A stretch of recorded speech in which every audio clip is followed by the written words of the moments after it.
सूर्यकान्त समपर्वत शोभित चन्द्रकान्त समहिमराशि नित्य छहो ऋतुरहत सुशोभित सेवत सदा प्रकृति दासी।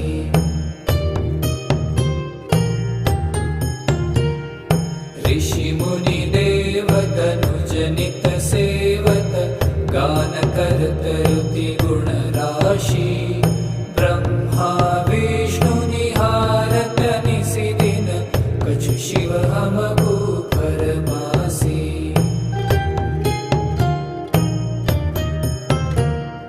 रिद्धि सिद्धि के दाता शंकर नित सच्चित